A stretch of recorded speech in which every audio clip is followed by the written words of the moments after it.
అట్టహాసంగా ముగిసిన మాలతాంబ విద్యానికేతన్ క్రీడా సంబరాలు. ఓవరాల్ ఛాంపియన్గా గోదావరి జట్టు.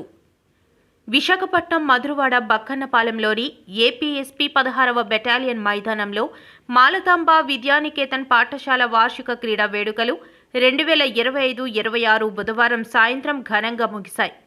ఈ ముగింపు వేడుకలకు ఏపీఎస్పీ 16వ బెటాలియన్ కమాండెంట్ అరుణ్ బోస్ ముఖ్య అతిథిగా హాజరై విజేతలకు బహుమతులు అందజేశారు. పాఠశాల విద్యార్థులను Godavari yellow, Krishna orange, Gostani blue, Penna green గ్రూపులుగా విభజించి పోటీలు నిర్వహించారు. అత్యధిక పాయింట్లతో గోదావరి ఎల్లో జట్టు ఓవరాల్ ఛాంపియన్షిప్ ట్రోఫీని కైవసం చేసుకుంది. పెన్నా గ్రీన్ జట్టు రన్నరప్గా నిలిచింది.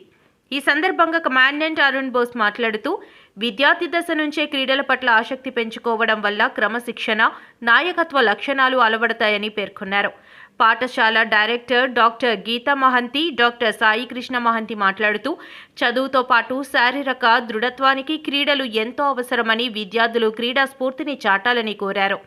Principal P Sridevi, vice principal CH Anuradha ఆధ్వర్యంలో జరిగిన ఈ వేడుకలలో వాలీబాల్, కబడ్డీ, త్రోబాల్తో పాటు 100, 200, 400 మీటర్ల పరుగు పందాలు, రిలే రేస్లు నిర్వహించారు.